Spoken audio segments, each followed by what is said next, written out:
Sí. Hola Alejandra, ¿cómo estás? Buenos días.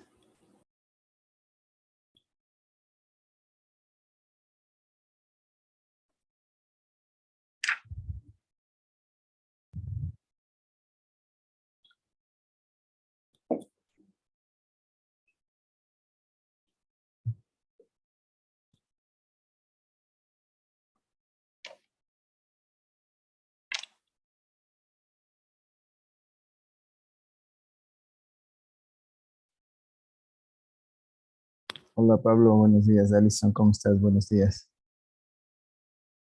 Buenos días, doctor. Hola Anaí, Buenos días, Doc. ¿cómo están? Buenos días. Conéctense por favor, Danelis, Julián, Paula, Nicole, Sebastián. Hola Julián, ¿cómo vas? Buenos días, doctor. Danelis, ¿cómo Doc, están? buenos días. Quería decirle, no sé si me escucha, que estoy con Sí, problemas de internet. ya Dani. Si puedo dejar la cámara apagada, por fin. Ya, ok, perfecto. Será pilas, ¿ya? Eso es importante. Veamos que los compañeros se conecten. Ok, bueno, en todo caso, hasta que todos los compañeros estén en línea, un gusto saludarles. Vamos a concluir este semestre con el análisis de los fármacos colinérgicos. Y la metodología con la que vamos a trabajar va a ser similar a la que nosotros utilizamos cuando revisamos el sistema simpático. Quiero decir, con eso nos obliga a hacer una revisión de la fisiología, de la anatomía, aunque ahora lo vamos a hacer muy a breves rasgos, toda vez de que esa no es una materia de fármaco, pero es una base fundamental para trabajar. Entonces la vamos a revisar muy brevemente, considerando de que usted esa información ya la tiene y solo tiene que revisar sobre la anatomía y fisiología del parasimpático. Lo que sí nos vamos a centrar es en la bioquímica, en los receptores y obviamente luego en los fármacos agonistas y antagonistas colinérgicos, ¿de acuerdo? Entonces, basados en este sistema, vamos a trabajar con esta misma metodología. ¿Y qué es lo que queremos revisar? ¿Cuál es el centro de la función del parasimpático? He notado en el transcurso del tiempo que tenemos algunas formas, algunas visiones, algunas formas de interpretar la función central del parasimpático. Entonces, me gustaría analizar con ustedes eso. ¿Qué dices, Mara? A tu criterio, ¿cuál es la función central del parasimpático? Bueno, creo que como el nombre lo decía, como que en un momento tiene la función de parar, entonces genera un estado en el que la persona está en reposo como para ahorrar energía, más o menos. Ok. Daría la impresión de que solamente es de reducción, parar. Daría la impresión. Sin embargo, ya veremos que hay funciones que son activadoras. Entonces, es más o menos lo mismo que pasó con el simpático. No solamente activa, el simpático también desactiva. En cambio que el parasimpático no solo desactiva, también activa, es al revés. Entonces, de pronto, tenemos que encontrarle un sentido, es decir, ¿por qué hace lo que hace? ¿Cuál es el objetivo? ¿Cuál es el fin del parasimpático? Y esta búsqueda yo creo que es interesante. Julián, en tu criterio, ¿cuál es la función, cuál es el sentido del parasimpático? ¿Para qué existe ese sistema? Puede ser para almacenar energía Ujú. y como regular otras funciones corporales. Eh, el concepto de regulación es un elemento interesante, sin embargo, el simpático también regula y no es ese el corazón del sistema. Cuando digo corazón del sistema, quiero decir la razón de ser, ¿no es cierto?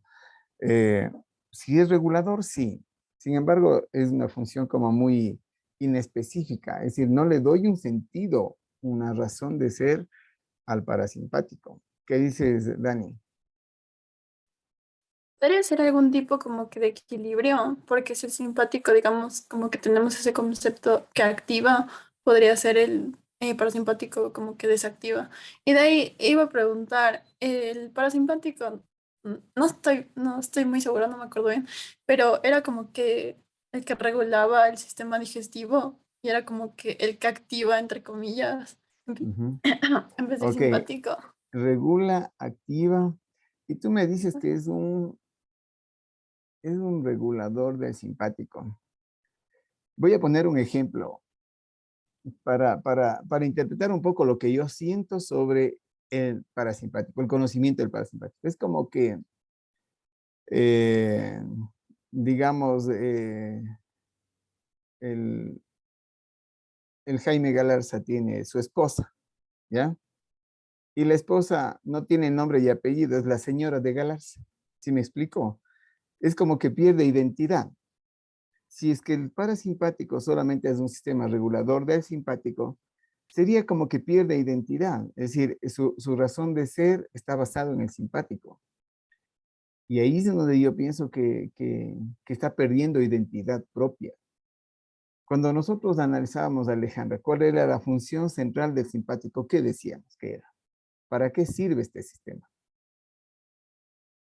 Para realizar ciertas actividades, por así decirlo, automáticas que nosotros no controlamos, como es la dilatación o la función del corazón en sí.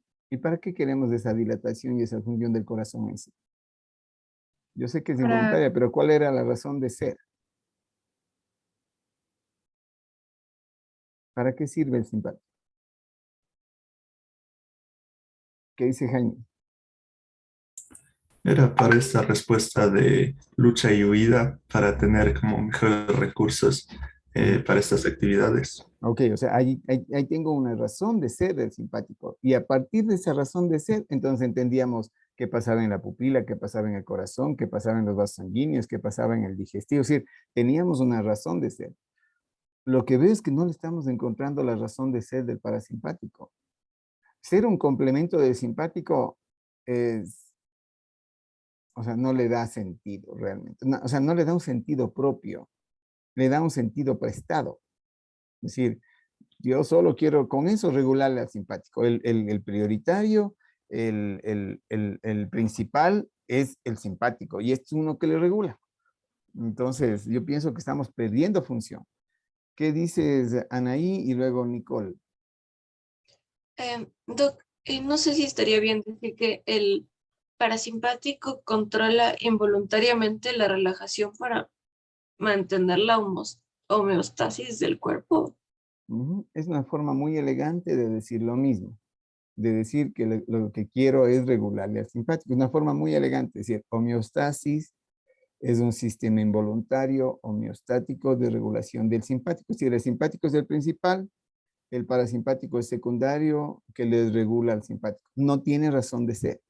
No hay una razón que justifique su función. El simpático tiene razón. Dice, para que huya o corra, tiene que activar el simpático. Esa es la función del simpático. Y por eso se produce midriasis, taquicardia, aumento de la presión arterial, distribución de la sangre hacia los músculos, disminución de la actividad digestiva. O sea, hay una razón del porqué. Pero el parasimpático no lo encuentra. ¿Qué dices, Nicole? ¿Qué dice Nicole Cerón? No sé, Doc, yo creería que es como devolver al cuerpo a su estado normal, o sea, como estaba antes de la activación del simpático. Y creo que había, o sea, estas palabras de equilibrio y conservación, me acuerdo de esto, pero no, Siguen no siendo sé bien súper si. elegantes las palabras, sigue siendo súper elegante la función. Es como que el simpático es el ejecutor y el parasimpático le regresa a un proceso basal. Yo estoy de acuerdo con ustedes, o sea, nada de lo que ustedes dicen eh, está, entre comillas, equivocado, no. O sea, nada está equivocado, porque todo está en línea y si tú vas a leer, dice eso. El punto es que no le encuentro una razón de ser del parasimpático. Porque si yo les digo, ok, vamos a ver las funciones y le digo el por qué, entonces no saben el por qué hace meiosis. Hace meiosis, pues que es lo contrario de la midriasis. Resulta ser un sistema que no tiene una razón de ser por sí mismo. ¿Qué dice Julián? Doc, puede ser el reposo y la recuperación. O sea, como, o sea, el cuerpo necesita muchas veces estar solo en reposo o recuperarse de Ujú, todas las actividades que realiza. ujú. Entonces, pues. Ok, el Julián entonces nos está dando una palabra clave que dice recuperar. Cuando yo quiero recuperarme, ¿ya? Supongamos que el Julián ha tenido una guardia, pero de 2 días a full le ha cubierto la guardia a un compañero en el hospital y ha estado trabajando 48 horas seguidas. Y el Julián dice, yo tengo que recuperarme. Pablo Michelena, ¿qué necesita hacer el Julián para recuperarse? El Julián ha utilizado esta palabra, dice, el parasimpático sirve para recuperar. Si el Julián trabaja 2 días en el hospital de guardia porque hizo su guardia más el del compañero, Pablo, ¿qué necesita el Julián para recuperarse? Primero dormir, Doc, Ah, porque cuando dormimos recuperamos bastante energía. ok, ¿y qué Entonces, más? eso principalmente. Y tal vez alimentarse bien, porque tal vez durante ese tiempo no se pudo alimentar bien. Correcto, miren, son dos formas fundamentales de recuperación, que es lo que dice el Julián. Si el Julián se va a recuperar, tiene que dormir y comer. O sea, son los dos elementos fundamentales a considerar. Y por eso es que esa palabra que utiliza recuperar, restaurar, ¿sí? Esas dos palabras son de pronto el centro de la razón de ser del parasimpático. No quiere decir con eso, Nicole, que no siga siendo un regulador del sistema simpático, pero ahora tengo una razón del por qué. Porque después de hacer una hiperactividad, después de haber estado trabajando, porque para trabajar 24 horas, el Julián estuvo con el simpático ahí 24/7, o sea, actividad, músculo, camina, está permanentemente atento, concentrado, cumpliendo ese rol. Ya, pues ahora tengo que recuperar, porque donde al Julián le ponemos 5 días de ahí, el Julián no llega al quinto día. No llega al quinto día, si es que él sigue en ese mismo ritmo, no llega al quinto día. Entonces él tiene que recuperarse. Y lo que dice el Pablo es fundamental. Entonces, ¿cómo se recupera? Descansa, ¿no es cierto? Duerme, descansa y se alimenta, porque tiene que recuperar carbohidratos, proteínas, vitaminas, porque son elementos esenciales en la nutrición. Entonces, sí le encuentro ya el sentido del parasimpático. ¿De acuerdo? Ok, entonces, vamos a hacer un trabajo ahorita, basado en esa actividad, basado en ese concepto, ¿no es cierto? Entonces le vamos a dar un sentido al parasimpático. Y entonces ahora yo ya puedo responder. Vamos a dividir en 10 salas, ¿ya? Estamos con pocos compañeros hoy día. ¿Qué será que pasó, Alejandra? Vamos a No estoy dividir. segura de qué les estaba escribiendo, a ver qué pasó. Sí, está medio raro, ¿no? ¿Tienes algún trabajo o algo que presentar ahora, pruebas, exámenes? Ok. Entonces, de pronto algunos compañeros están sin la pantalla, pero es que no les veo tampoco. Entonces, vamos a dividir en 10 salas. Espero que por lo menos tengan 2 compañeros en cada sala para que analicen. Y vamos a dar unos 3 minutos para que analicen en cada sala, haga una captura de pantalla y vea qué le corresponde del 1 al 10, ¿ya? Entonces vamos a ver qué es lo que hace el órgano y sobre todo justificar el por qué. Ahora ya tenemos un centro sobre el cual analizar. Veamos si es que el centro está coherente con eso. ¿De acuerdo? Entonces vamos a dar unos 3, 4 minutos para que usted haga esa gestión. Dividamos en 10 salas y nos vemos en pocos minutos. ¿De acuerdo? Ok, listo. Nos fuimos.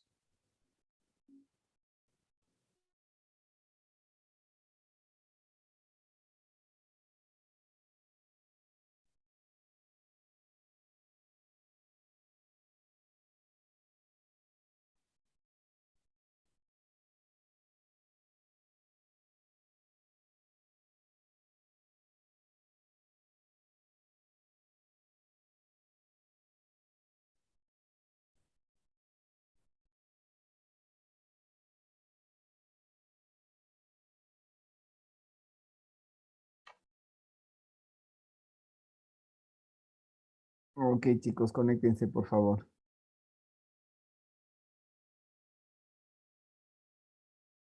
Hola, David. Hola, doctor, buen día. Ok, bueno, hemos tenido entonces este tiempo para para hacer un análisis, una reflexión sobre las funciones de los diferentes órganos conectados con el parasimpático. Recuerden ustedes que estas funciones son claves estratégicas para que nosotros podamos desarrollar después del campo farmacológico, el criterio del campo farmacológico, es decir, qué va a pasar cuando yo utilizo un agonista colinérgico, qué va a pasar cuando yo tengo un antagonista colinérgico. Entonces, eso va a ser para nosotros un elemento que es clave y es fundamental. Ok, entonces, revisemos con ustedes esta historia. ¿Cuáles son, por lo tanto, las funciones del sistema nervioso parasimpático desde el campo ya de los órganos, teniendo como centro este concepto de recuperación? Entonces, cuénteme, ¿qué pasa en los ojos?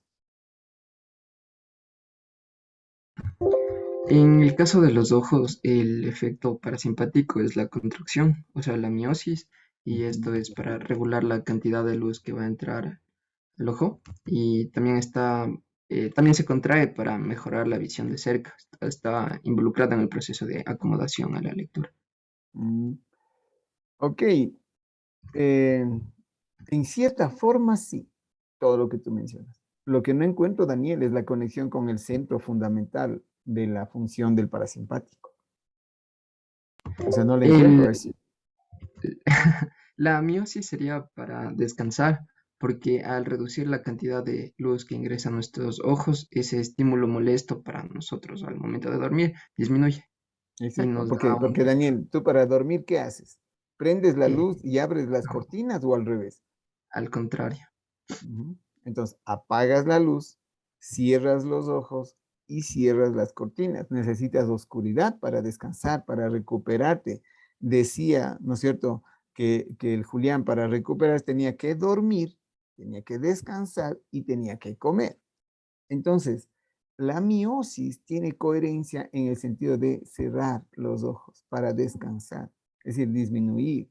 Y eso es muy importante. Eso no quiere decir, Daniel, que claro, cuando yo voy a fijar en un punto puedo provocar miosis, sí, solamente que no tendría sentido para el parasimpático como función global. Entonces ahora sí tiene claro, es decir, si yo voy a descansar, si voy a dormir, cierro los ojos y por lo tanto la pupila disminuye la cantidad de luz o vos puedes dormir con la luz prendida. Mm, No es muy incómodo. es incómodo, ¿no es cierto? No quiere decir que no se pueda, sí se puede, pero es incómodo. No se descansa igual con la luz prendida, ¿no es cierto? Entonces, ahí le encuentro el sentido de ser del parasimpático, ¿de acuerdo? Chévere, Daniel. ¿Qué pasa entonces en el corazón para seguir jugando con este concepto?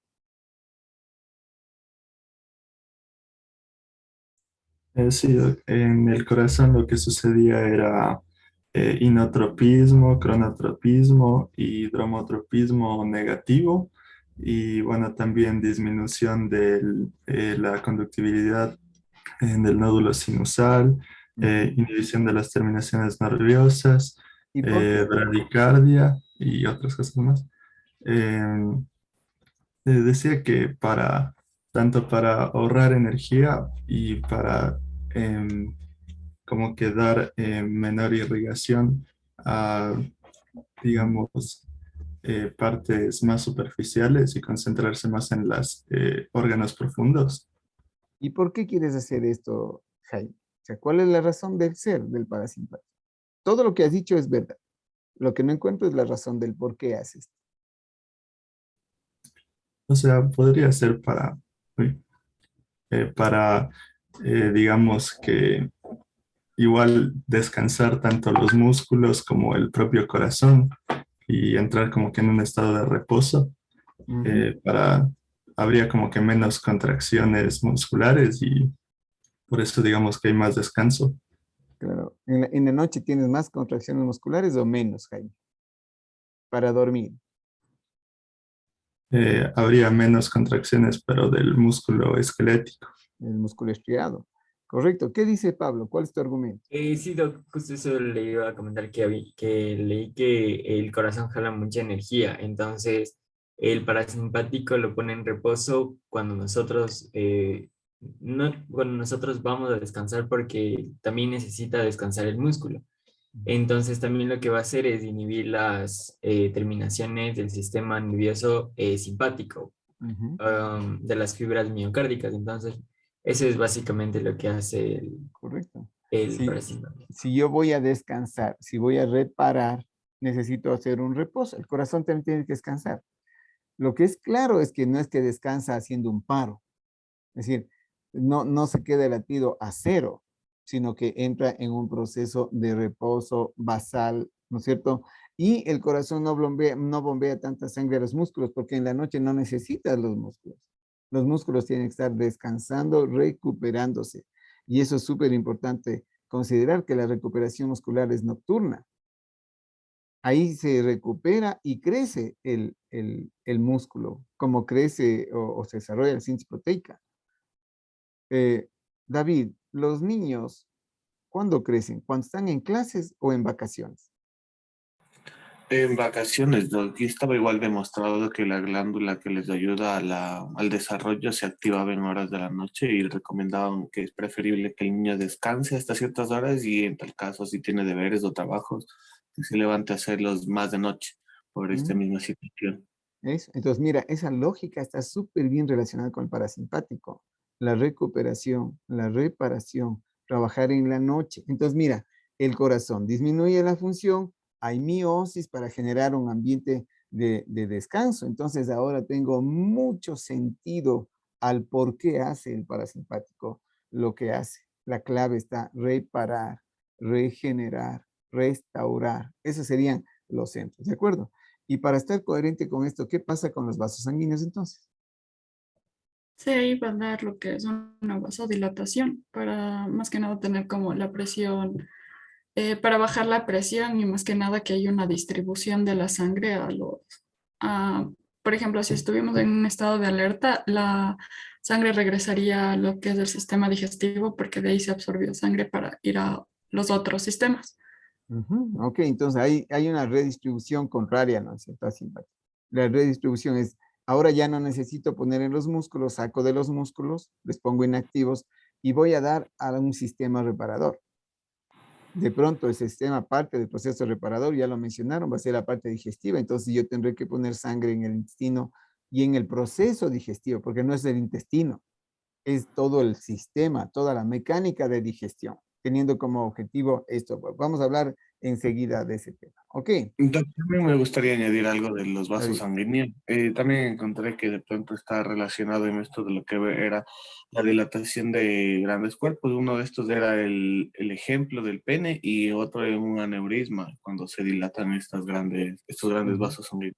Ok, eso va a ser importante y de hecho nosotros vamos a ver qué pasa en la sexualidad masculina con el parasimpático y en la sexualidad femenina. El concepto de la dilatación va a ser interesante, ¿no es cierto? Ya vamos a llegar a ese punto. ¿Qué pasa en el pulmón? Ya, de lo que vimos, el parasimpático es la principal inervación vegetativa de las vías aéreas y está implicado en la regulación del tono bronquial, es decir, que provocan broncoconstricción, ayudan a prevenir el colapso de las vías que no tienen como cartílago Ujú. y ¿qué más? Produce una mayor, o sea, hay una mayor producción de moco De moco, secreciones. Ajá. y eso ¿Y y también de lo que leímos. por qué hace esto, Julián? Esas dos funciones básicas, broncoconstricción y mayor producción de moco. La pregunta es ¿por qué? em, Creo que, no sé, justo como dice, para evitar el colapso y porque frente a ciertos estímulos, o sea, como protección, yo creo, Ujú. porque, no sé, Si es que vamos a comparar la capacidad ventilatoria entre el simpático y el parasimpático, cuando vos vas a trabajar, cuando vas a correr en el simpático, el pulmón va a generar broncodilatación, mayor aporte de oxígeno, gran cantidad de oxígeno para cumplir ese rol y que la sangre salga oxigenada. En este caso, en el parasimpático, al hacer una broncoconstricción, ¿qué pasa con la capacidad ventilatoria?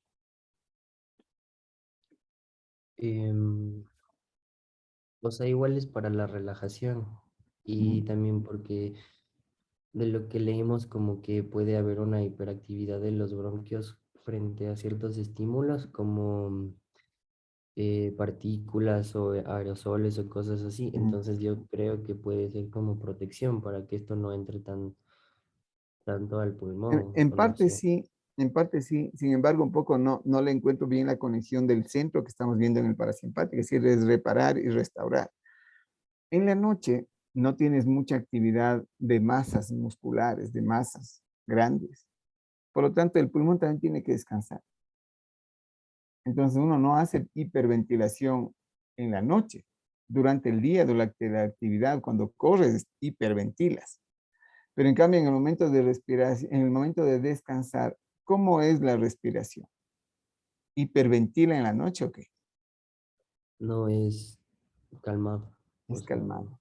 ajá. Y esa función calmada que tú dices, o sea, es igual que el corazón, o sea, el corazón no hace cero, ¿no es cierto?, de frecuencia.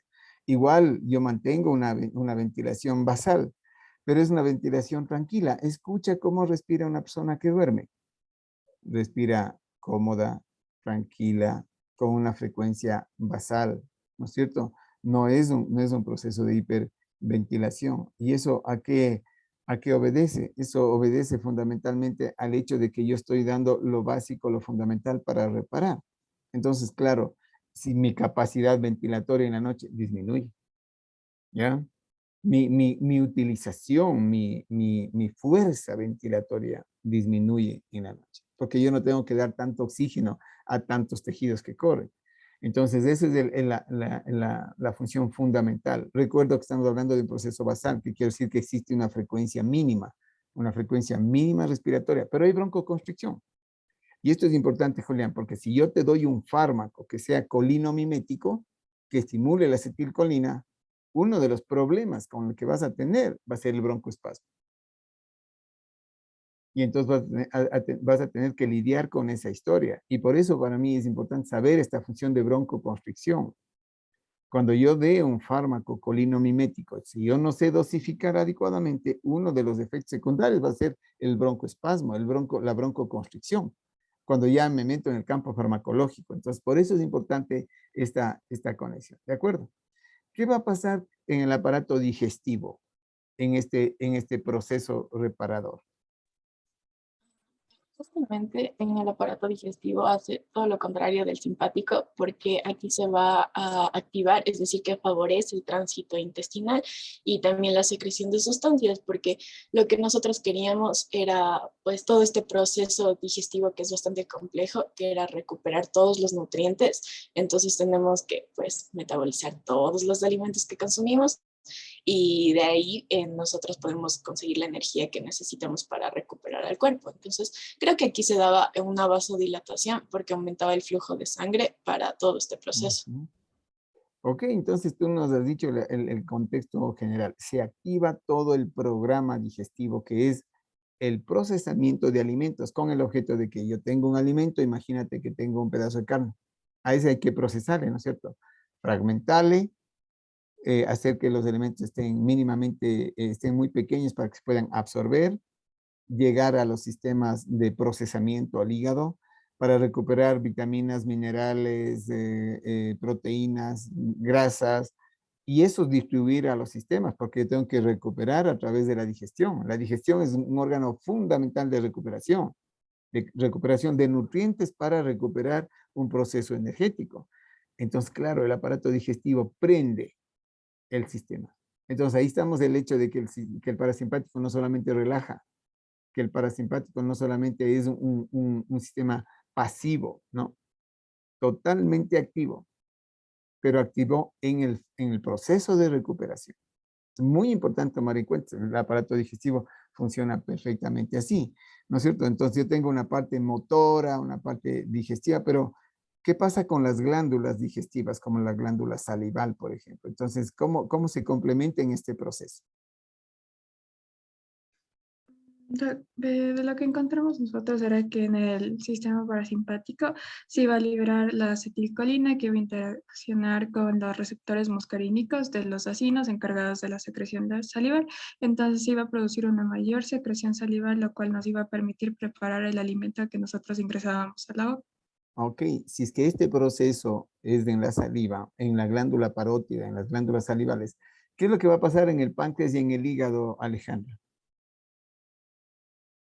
Si es que son glándulas Eh, digestivas. sí, lo que produce es que las glándulas comiencen a secretar todos sus productos para poder tener una mayor digestión o un mejor proceso de alimentación y rotura de alimentos en el proceso y también la digestión y absorción posteriormente. Ujú, es decir, todos son parte de un proceso. El páncreas hace lo suyo con el jugo pancreático, el hígado hace lo suyo como glándula exócrina para liberar bilis y que la bilis sirva en el proceso digestivo. Las glándulas intestinales cumplen su rol, ¿no es cierto?, de liberar procesos enzimáticos digestivos, es decir, todo el proceso digestivo se activa, tanto a nivel glandular como al nivel de la motricidad, porque yo tengo que ir un flujo, ¿no es cierto?, del estómago al duodeno, al yeyuno, al ilion, al colon, hasta su proceso de evacuación. Entonces, ¿qué va a pasar a nivel del hígado? El hígado es una glándula mixta, exócrina y endócrina. ¿Qué pasa en el hígado, Dayan? Ya, decía que el hígado va a tener una función de almacenamiento de glucosa, pero esta se obtiene a través de los nutrientes que la persona ingiere y que esta se va a almacenar en forma de glucógeno para así guardar la energía y puede ser utilizada en momentos de alerta. Ok, si es que esto que me dices técnicamente, ¿ya? ¿Cómo se sintoniza? ¿Por qué hace el hígado lo que hace? Es decir, ya me has dicho lo que hace, pero ahora quiero que le expliques Es por por el qué gasto hace esto. es por el gasto de energía que la persona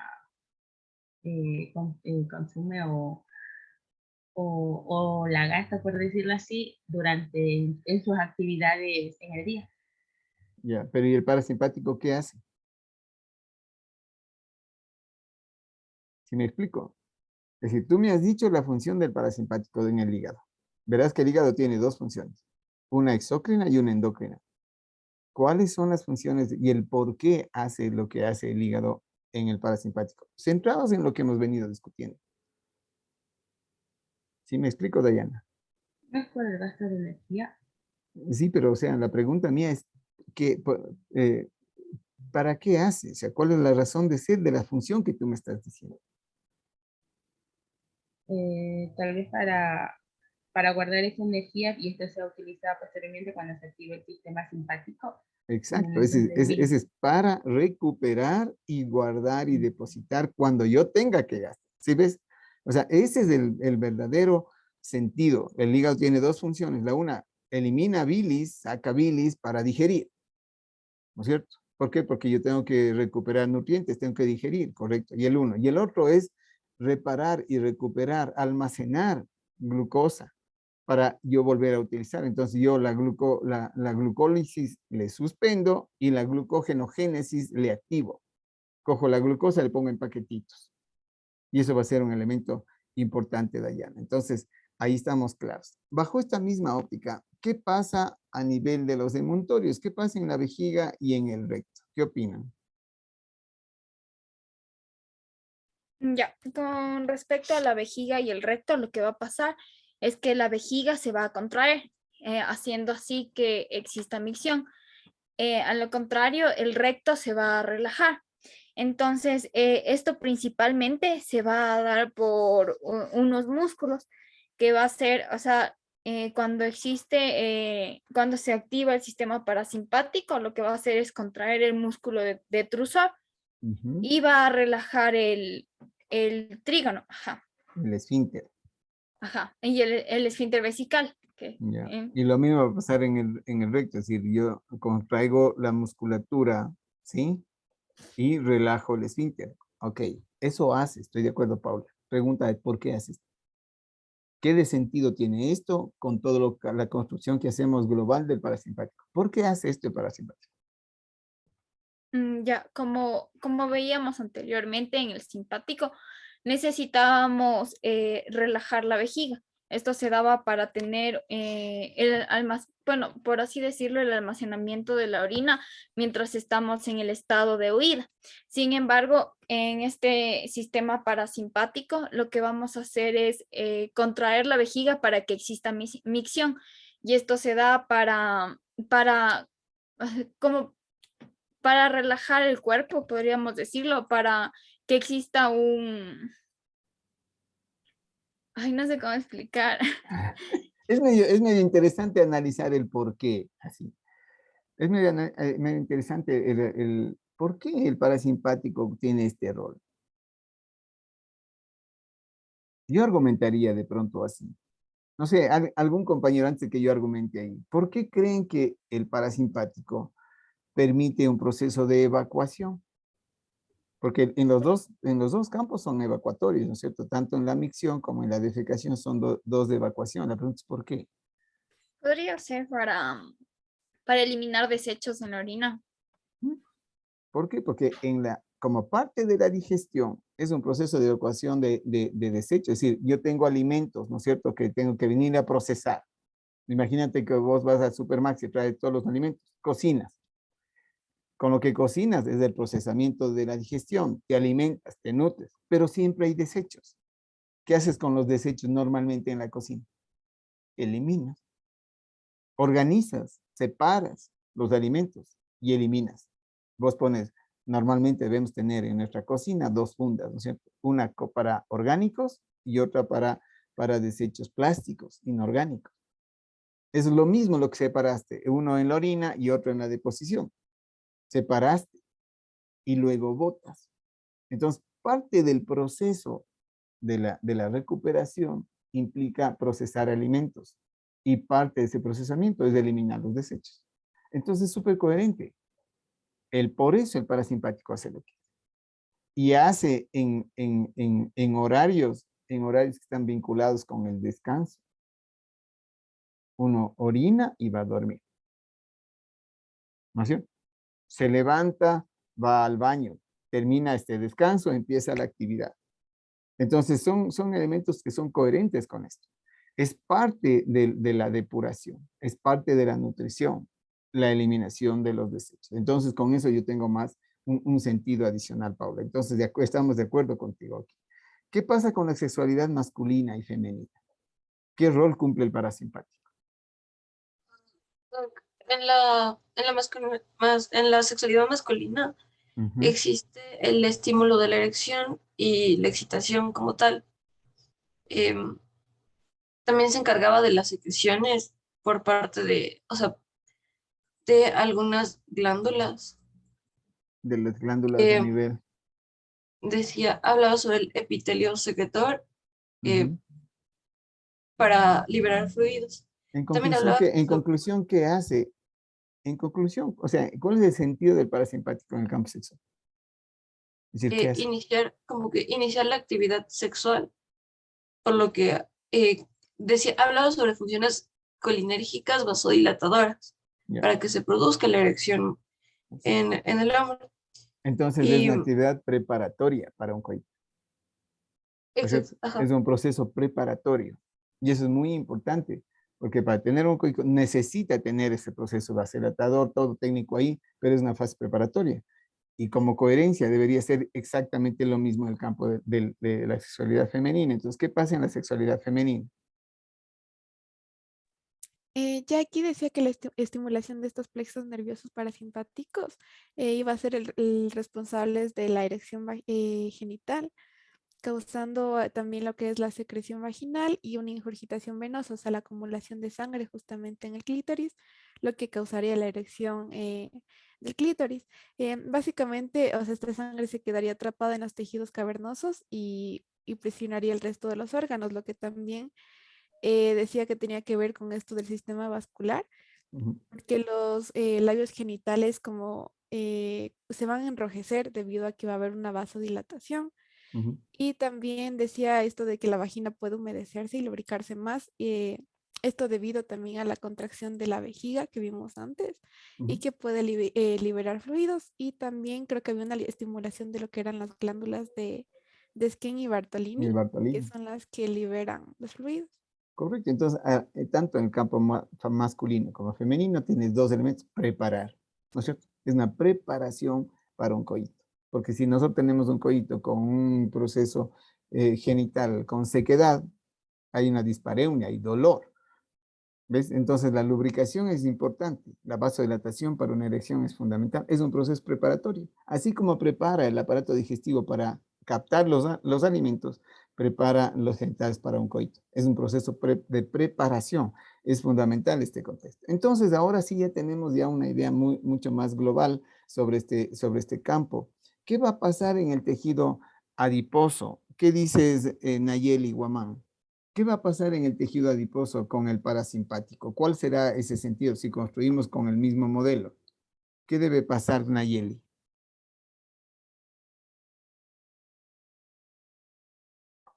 Emily Jaramillo, ¿qué va a pasar con el tejido adiposo? No está Emily con nosotros. ¿Qué dice Janelis entonces? ¿Qué va a pasar con el tejido adiposo? ¿Sí me escuchan? Sí, Doc, sí le escucho. Pero, Janelis, ¿qué va a pasar con el tejido adiposo entonces?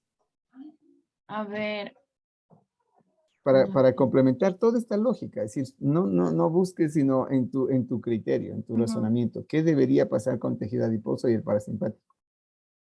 ¿Qué hace? va a sudar frío. No, con el tejido adiposo, Janelis. Se va a dar la lipogénesis y para ahorrar los ácidos grasos y utilizar en un momento. Es decir, claro, si yo estoy en un concepto de recuperación, yo tengo que coger los ácidos grasos y acumularlos. Voy a reparar, voy a recuperar lo que gasté en el día, ¿sí? Voy a recuperar a través del parasimpático, ¿no es cierto? Ok, y finalmente en el campo de la sudoración, el tema de las glándulas sudoríparas siempre tiene su historia. Pablo Michelena, ¿qué hacen en las glándulas sudoríparas? ¿Qué piensas tú? Probablemente puede hacer eh, que sube más. ¿Por qué? ¿Para qué? Como parte de eliminación, para que el cuerpo pueda descansar bien. ¿Vos sudas de noche? No. No. Entonces medio complejo eso de ahí, ¿no es cierto? O sea, hay algunas cosas interesantes en la sudoración. ¿Qué dice Dani Llanes? ¿Qué conoces tú de la sudoración y el parasimpático? Creo que lo que pasaría ahí sí sería lo de la sudoración fría Ujú. y disminuir, o sea, disminuye en sí lo que es la sudoración. Disminuye la sudoración, es decir, hay sequedad cuando hay actividad parasimpática. Ahora la sequedad del simpático. ¿Se acuerdan cuando nosotros veíamos de pies a cabeza o de cabeza a pies los síntomas? El simpático generaba sequedad o sudoración. Bien interesante es esta historia. El simpático era el que generaba y el parasimpático era la ausencia. Ujú. Ok, aquí hay un rollazo con este tema. ¿Cuál es el rollo? ¿Por qué genera algo de confusión para nosotros? Es lógico que pase. Porque las fibras de las glándulas sudoríparas están inervadas por el sistema simpático. ¿Ya? ¿Sí se acuerdan? Pero, ¿cuál es el neurotransmisor? Es la acetilcolina, que es un neurotransmisor colinérgico. Este es el rollo que nos mandamos con las glándulas sudoríparas. Es inervado por el simpático, pero ejecutado por la acetilcolina. Quiere decir que cuando haya una estimulación de tipo colinérgica, se va a producir una sudoración, pero a través de fibras simpáticas. Ese es el rollo que tiene esta historia, porque es una cosa que se cruza ahí. Cuando decíamos el simpático, sí, es inervado por rama del simpático, pero el neurotransmisor no era la adrenalina. El neurotransmisor era la acetilcolina. Entonces viene la argumentación de la sudoración fría. Aquí yo tengo mi pregunta. Anaí, ¿cuándo has visto vos sudoración fría? Porque una cosa es que yo sude haciendo ejercicio y esa sudoración es caliente. ¿Cuándo has visto sudoración fría? Cuando una persona está con fiebre, No suda frío. El sudor es cálido. Sudoración fría es una sudoración que yo topo y me da escalofrío a mí. O sea, yo le veo y una sudoración fría asusta a una persona. El sudor de la fiebre se entiende, pero ¿qué dice Dayana, Pablo? Habíamos dicho que en desmayo. ¿Eh? Cuando una persona se desmaya, tiene sudoración fría. ¿Qué dice Pablo? ¿Has visto cómo actúa o qué pasa Sí, yo creo en que es eso? en esto de cuando estás, por ejemplo, muy nervioso y eso, Ujú. ahí creo que es bastante normal, o cuando estás muy ajetreado y todos gritan y tal, yo creo que ahí puede ser una situación fría. Hay una sudoración, pero cuando estás nervioso, la sudoración puede ser fría, pero no es lo mismo, no es lo mismo. Cuando una persona se desmaya, ¿qué le pasa? ¿Cuáles son los pasos? ¿Alguien ha visto que se desmaya una persona? ¿O alguna vez alguien se ha desmayado? Porque vivir esto es bueno también. O sea, vos sabes qué pasa cuando uno se desmaya, ¿no? ¿Alguien se ha desmayado y ha vivido eso? Yo, A ver, cuéntame. ¿Cómo viviste? ah, cuando me desmayo, lo que sucede es que todo se vuelve borroso hacia los lados ¿Ya? y luego no hay nada. ¿No O hay sea, nada? es una pérdida total de la situación. ¿Y qué pasa con tu fortaleza muscular? Ah, no hay, No hay, al se, suelo. se debilita todo. Y el corazón, bradicardia y la presión baja y hay sudoración fría. Entonces, mira, pierdes un campo visual, miosis. Todo es vagal, ¿sí? Y a veces en otros procesos vagales más profundos ahí se alorrea. ¿Han oído que dice botaba espuma por la boca? ¿Ya? ¿Qué es esa espuma? Es salivación, pues. Se alorrea, ¿no es cierto? Entonces, baja la presión, frecuencia cardíaca, se pone pálido, ¿ya? Se pone frío, la sudoración es fría, bradicardia, hipotensión, esos son elementos importantes, ¿no es cierto? ¿Qué más, Dayan? No, quería preguntarle, por ejemplo, en las personas con hipertiroidismo, la sudoración que ellos presentan es fría o caliente. Es un poco más cálida en el hipertiroidismo, ¿ya? En el hipertiroidismo, dice, ¿no es cierto? Es una sudoración más cálida. Este es un frío que estremece porque vos ves que el paciente se está yendo. ¿Ya? Esa sensación, Anaí, es horrible de desmayarse, ¿no es cierto? Uno siente que ya no está aquí. Ve borroso y las personas que están al lado se asustan. Nunca dicen, tranquilo, se desmayó. O sea, no. La gente se asusta. Y si topa, y si le ves sudar, es un sudor frío escalofriante. Tenaz para la sociedad. Yo tengo una pregunta ahí. Cuando el proceso vagal es más profundo y hay gran actividad vagal más profundo, Nicole, ¿qué pasa con los emontorios? ¿Qué puede pasar con los emontorios? O con los esfínteres. O sea, esto de la relajación, pero puede ser que ya no, o sea, no sean controlables, algo así. Ujú. O no sean controlables los esfínteres y puede ser que una persona se orine. ¿Sí? Y eso es importante. ¿Han visto que hay desmayos y hay crisis en donde una persona se orina? ¿Qué quiere decir? Ya no pudo controlar los esfínteres o puede tener una respuesta vagal en donde el simpático ya no controla y estimula la función vagal y el paciente se orina. Y es porque ya no puede controlar los esfínteres. ¿De acuerdo? Entonces, eso es un elemento importante a tomar en consideración. ¿De acuerdo? Ok, entonces, hemos analizado casi una hora esta función con el objeto de que de ahora en adelante nosotros tenemos clarito qué es lo que hace el parasimpático. Ahora, en 5 minutos yo me voy a ir así, pero a la velocidad de la luz, recordándoles a ustedes de cómo es desde el punto de vista anatómico. Súper rápido, porque eso ya no es nuestra necesidad, nuestra función ahorita. Usted solo tiene que ir a revisar el morfofunción. ¿De acuerdo? Entonces, Alejandro, ¿en dónde están los núcleos del parasimpático?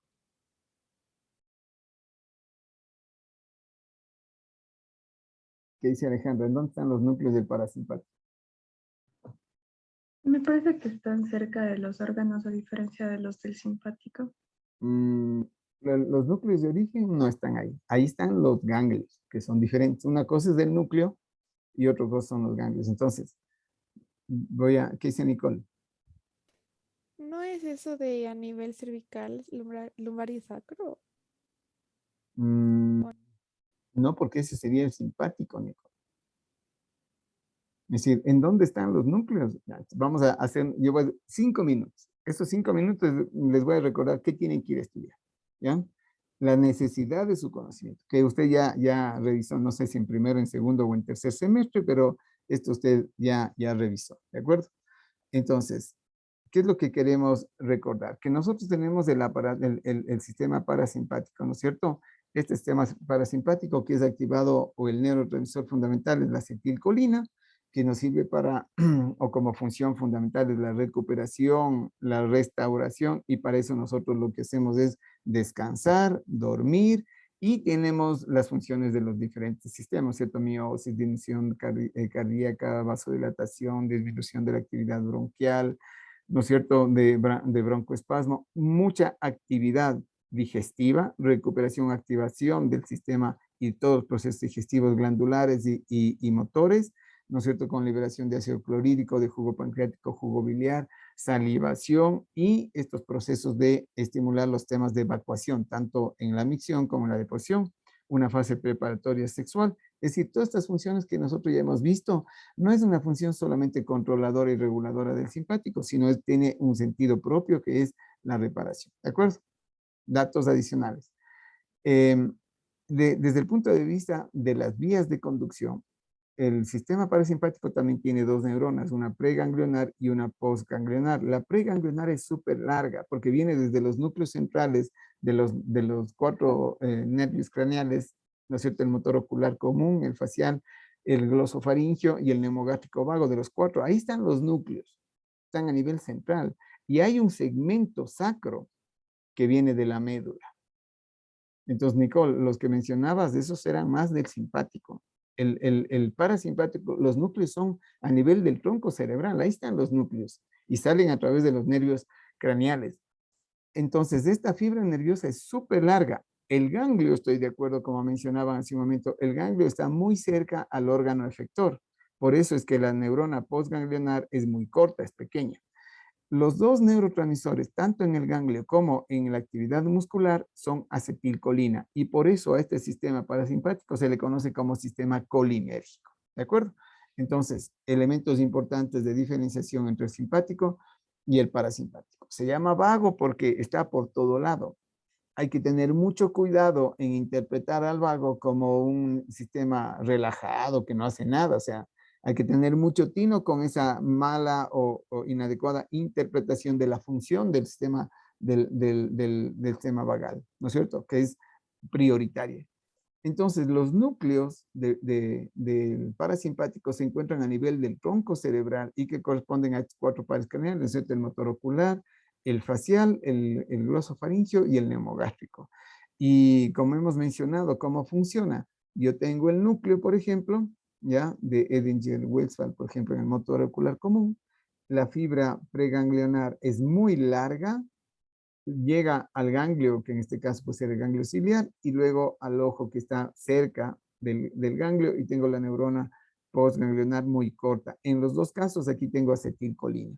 Si yo voy a revisar los 3 sistemas básicos, lo que estamos diciendo es que funcionan con neuronas largas, la preganglionar, y cortas, la postganglionar. Recuerden que en el sistema sacro parasimpático, este está en la médula. Y este sistema sacro da inervación exclusiva a las vísceras, órganos y vísceras pélvicas, ¿ya? En cambio, todas las otras cavidades y todos los otros sistemas están vinculados a los nervios, ¿de acuerdo? Entonces, muy rápidamente, solamente para que se vaya y recuerde este proceso. En el campo del motor ocular común y la función de miosis está dado por el núcleo de Edinger-Westphal, que es el núcleo central a nivel del tronco cerebral. Sale una fibra muy larga hasta que llega al ganglio ciliar, como habíamos mencionado, y de aquí va a las fibras del músculo del iris, el músculo contractor, ¿no es cierto? Es un músculo circular que es el esfínter del iris. Ese se contrae y provoca miosis, ¿de acuerdo? Con este mismo criterio, el facial funciona igual, es decir, yo tengo núcleos a nivel del tronco cerebral De estos núcleos salen las fibras, pero que básicamente se dirigen hacia dos ganglios básicos parasimpáticos. El ganglio pterigo-palatino, que va a dar inervación, ¿no es cierto?, a las glándulas lacrimales. Entonces yo voy a tener lagrimeo de actividad parasimpática. Y lo mismo a nivel del ganglio submandibular, que va a dar inervación a las glándulas salivales submaxilares, ¿ya? Por lo tanto, teniendo salivación, cosas que ustedes ya saben, que estoy haciendo un recuento súper breve. Lo mismo pasa con el glosofaringio. El glosofaringio tiene su núcleo a nivel del salival inferior. Tengo el glosofaringio, de ahí viene la neurona preganglionar, hace sinapsis en el ganglio óptico, y de este ganglio óptico salen las fibras postganglionares cortas a nivel de la parótida, produciendo salivación. Y finalmente, el nervio más largo que nosotros tenemos es el nervio vago, ¿no es cierto? El neumogástrico. Este neumogástrico tiene sus núcleos a nivel del tronco cerebral, y desde ahí se emiten los dos nervios vagos, vago derecho, vago izquierdo. Y recuerden que en todo su trayecto va a dar inervación a las vísceras, a los vasos sanguíneos, a los tejidos que tienen función neurovegetativa, ¿no es cierto? Bronquial, esofágica, a nivel del cuello, y luego entra a nivel del tórax. En el tórax va a dar inervación a todo el sistema cardiovascular, al pulmón. Recordando que tenemos, insisto, el derecho y el izquierdo. El derecho está al lado derecho del callado de la aorta, el izquierdo pasa por delante del callado de la aorta, ¿ok?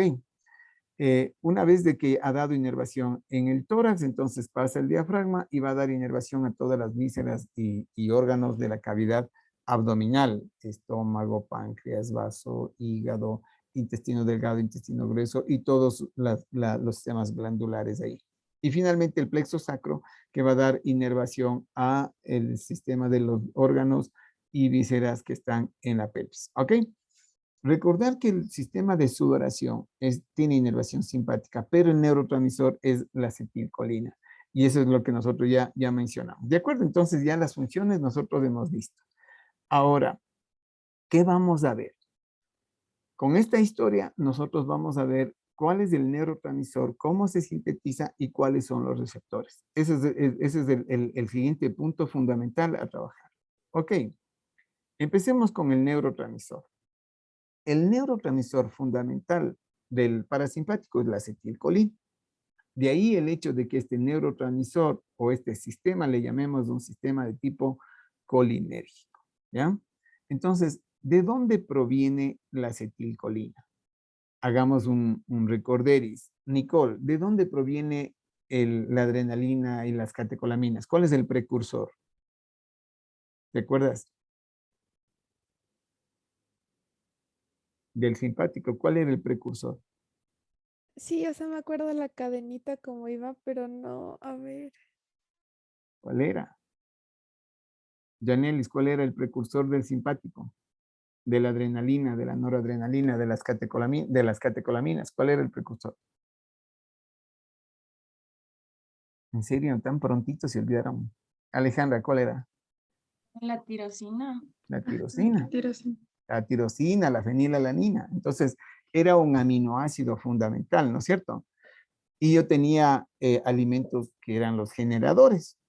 Aquí también tiene que haber alimentos y una sustancia básica. Solamente que aquí la sustancia básica es más aceitosa, es el inositol, que genera colina. Entonces, el inositol es la base fundamental de la lecitina y de estos elementos que forman la colina, y la colina va a ser un elemento para formar la acetilcolina.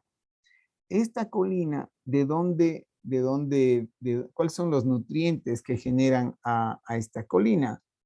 Miren, vísceras, riñón, cerebro, hígado, huevo y elementos como el inositol, germen de trigo, levaduras, más son depósitos de grasa. Entonces, desde el ámbito nutricional, ¿cuál es la diferencia, Julián, en los precursores del simpático y los precursores del parasimpático? ¿Qué es lo que ves como diferencia, Julián?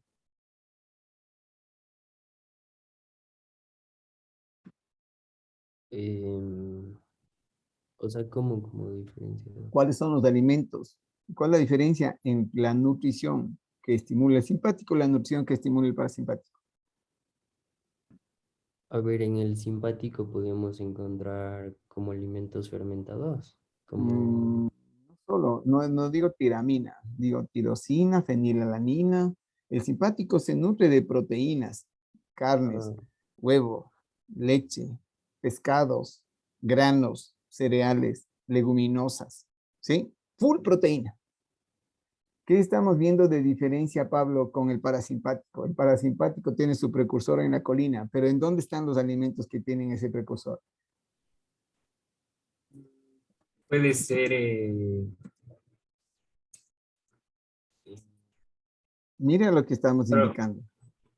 Mira, Pablo. ¿Es puede lo ser en mismo o los no? granos. Mm, No tanto. Miren en O dónde sea, están.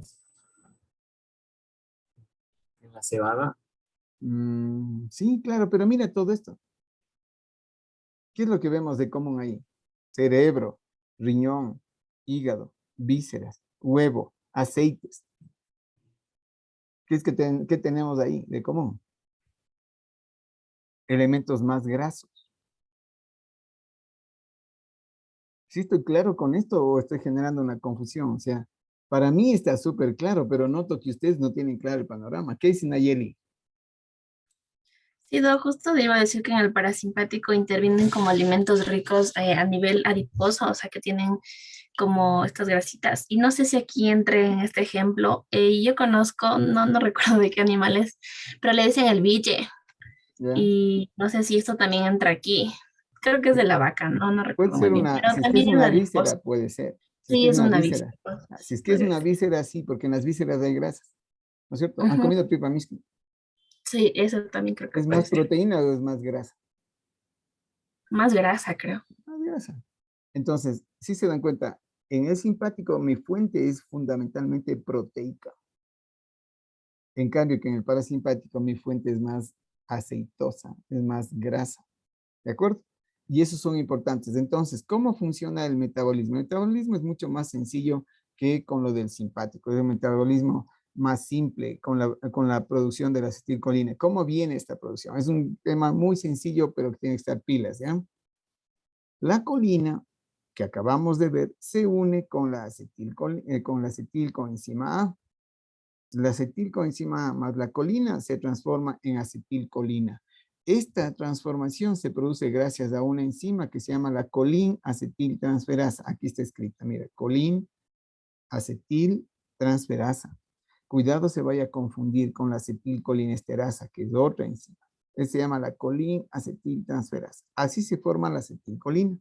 Una vez de que la acetilcolina está formada, entonces ingresa en las vesículas que están en el botón terminal de la neurona y luego este acetilcolina migra hacia la brecha sináptica y va a actuar sobre los receptores. ¿De acuerdo? Entonces, mire, el metabolismo es súper sencillo. Acetilcoenzima A más colina forma la acetilcolina por acción de una enzima que es la colina acetiltransferasa. Así la acetilcolina se libera, ¿sí?, de las vesículas y actúa sobre los receptores. Fácil. Aparte de este proceso, una vez de que la acetilcolina ha actuado sobre el receptor, entonces lo que yo voy a tener es un proceso también de degradación de esta acetilcolina. ¿Cómo se degrada? Esta degradación de la acetilcolina se hace por otra enzima que se llama acetilcolinesterasa. Acetilcolinesterasa, esta es una asa, esta es una enzima que degrada a la acetilcolina. ¿Y cómo es la degradación? La parte de la colina se regresa y forma de nuevo el metabolismo para formar acetilcolina y el acetato se elimina, se metaboliza. ¿De acuerdo? Entonces, una vez de que la acetilcolina ha actuado sobre el receptor, hay una fase de degradación que viene a cumplir el rol enzimático que es la acetilcolinesterasa. Esta acetilcolinesterasa viene a ser lo que en el parasimpático, lo que es la MAO en el simpático. ¿De acuerdo? Lo que hace la MAO en el simpático es la acetilcolinesterasa en el parasimpático. ¿De acuerdo? Entonces, está súper claro este proceso. Es muy sencillo, ¿no es cierto? La producción de acetilcolina actúa sobre los receptores, la colina regresa, la acetilcolinesterasa le degrada. ¿De acuerdo? Ok. Ahora, una vez de que se libera la acetilcolina, va a actuar sobre receptores. Entonces, vamos a estudiar los receptores. hay dos tipos de receptores. Uno que se llama un receptor nicotínico y uno que se llama un receptor muscarínico. Ahí están los receptores. Entonces, Mara, aquí tengo el receptor nicotínico y aquí tengo el receptor muscarínico. Mírale cómo son. Y explícame, Mara, cómo funciona. Mira cómo son y explícame cómo funciona. ¿Qué dices, Mara? Mira el receptor nicotínico, ¿cómo es? Se puede ver que el muscarínico es como que más complejo. O sea, ya el nicotínico es como que más simple. Ya. Solo como que tiene ¿Cómo dos es? ¿A qué tipo estructuras. es? No sabes los tipos de receptores. Estudiamos contigo los receptores. ¿Qué tipo de receptor es este? Mira. De todos los que estudiaste, ¿a cuál se parece? A ver, creo que puede ser como al iónico, como que más simple, y el otro como al del proteína G, que es más complejo, como que tiene más canales. Correcto. Más canales, pero... Ay, no Canales. más. No. No, bueno, el nicotínico sería como que más al canal iónico, así más Ok. simple, y el muscarínico más a las proteínas G, que es Ok. una estructura como más compleja. Más compleja, correcto. Entonces, el receptor nicotínico es un receptor iónico, ¿correcto? ¿Ya? Simple. ¿Cómo funciona el receptor iónico, Mara?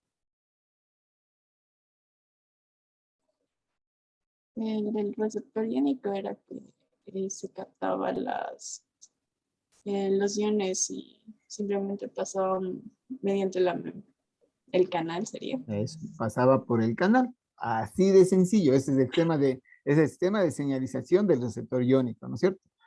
Y claro, como tú ves, el receptor muscarínico es un receptor ligado a proteína G. Tiene 7 dominios, no canales, ¿no es cierto? Son dominios. 7 dominios y toda la complejidad que tiene el receptor. Y el mecanismo de acción, ¿cómo es? ¿Cómo es, Yanelis, el mecanismo de acción del receptor muscarínico? Va a producir un segundo mensajero. Va a actuar a través de un segundo mensajero, porque él mismo no produce. O sea, producir es una cosa, ¿no es cierto? Va a actuar a través de un segundo mensajero, ¿ya? Ok, entonces aquí tengo dos tipos de receptores, un receptor nicotínico y un receptor muscarínico. Entonces, ¿qué es lo que vamos a revisar ahora? Igualito que hicimos con sistema simpático, había receptores alfa, alfa 1, alfa 2, beta, beta 1, beta 2, beta 3, cada uno en su sitio y con su función. Entonces ahora vamos a ver cuáles son los receptores nicotínicos, en dónde están y qué función tienen. Tiene que estar súper pilas a lo que va a ver, ¿ya? Porque yo le voy a dar datos y usted va a tener mucha reflexión a esto, ¿de acuerdo? Ok, entonces vamos con los receptores nicotínicos. Tengo dos tipos de receptores nicotínicos, receptores N1 y receptores N2. ¿En dónde está el receptor N1 y qué función tiene? Ahora le voy a enseñar el receptor N1, ¿ya?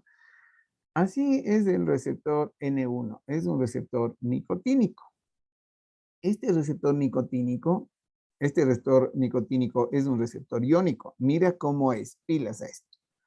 Es un receptor nicotínico que tiene el sitio de ligadura con la acetilcolina y permite el ingreso de sodio. Pero al ingresar el sodio, inmediatamente activa la apertura de un canal que es el canal de calcio. ¿Se acuerdan del transporte activo secundario? Que yo pagaba la entrada para que otro pase. Así funciona el sistema del receptor nicotínico N1, es decir, permite el ingreso del sodio, pero tiene un ingreso fundamental al calcio a nivel de la membrana. Ok, entonces ahora la pregunta mía es, ¿qué implicación tiene este receptor del calcio si te digo que el receptor nicotínico tiene esta función, pilas a la función, ¿ya? Si ven mi frente, esto hace el receptor nicotínico N1. Mira mis dedos. Esto hace el receptor N1, ¿ya? Que yo mueva el brazo, que yo guiñe el ojo, o haga una mueca, o mueva el ceño, ¿ya? Ahí están los receptores de N1 Y esa es la función del receptor N1. Entonces, Danielita, ¿qué hace el receptor N1? ¿Y qué de extraño notas en las cosas que estoy diciendo? Que se puede generar más que nada movimientos, pero que son voluntarios. Ujú. Estamos hablando de parasimpático y nos genera un caos aquí. ¿Por qué? Porque la Dani dice, no, usted está haciendo movimientos voluntarios. ¿Esta fibra es lisa o es estriada? Es una fibra muscular estriada voluntaria. En esta fibra, en este músculo, en toda la estructura muscular estriada, el neurotransmisor es acetilcolina y el receptor es nicotínico N1. Entonces, primera cosa que dice la Dani de raro, decir, no, estamos viendo parasimpático, esto es involuntario, pero usted ahora viene con el cuento de que esto está en los músculos voluntarios y para que yo mueva el ceño, para que yo mueva el dedo, para que yo mueva cualquier estructura muscular, aquí están los receptores N1. Importantísimo, fundamental. ¿Y qué tiene que ver esto con el calcio? ¿Qué dices, Christopher? ¿Qué tiene que ver esto con el calcio?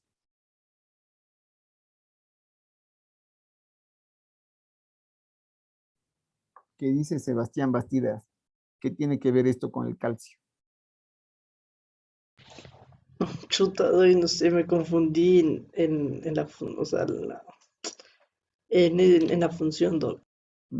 O sea, ahí estamos complicados porque ¿qué de confusión tiene la función que yo te digo que mueve el zinc? Entonces, ¿dónde están los receptores? ¿Qué dices, David? ¿Qué tiene que ver esto con el calcio? ¿Qué has sabido vos Porque del calcio? hay receptores que detectan el calcio, como los de sodio potasio, otros igual específicos. Pero ¿qué han sabido ustedes del calcio y la función? ¿Qué dice Pablo? ¿No es eso de que el calcio ayuda a la liberación de los neurotransmisores y algunas hormonas? Sí, pero no es en esta función. Esa es otra función del calcio. El calcio tiene miles de funciones. Esta es otra función. ¿Qué dices, Alejandro? No me acuerdo si es en el músculo estriado liso, pero el calcio no se unía a la colmodulina para producir lo que es la contracción de los músculos o en sí de las fibras musculares para que se pongan más como rectas y contraídas. Exacto, estas son las fibras de actina y estas son las fibras de miosina.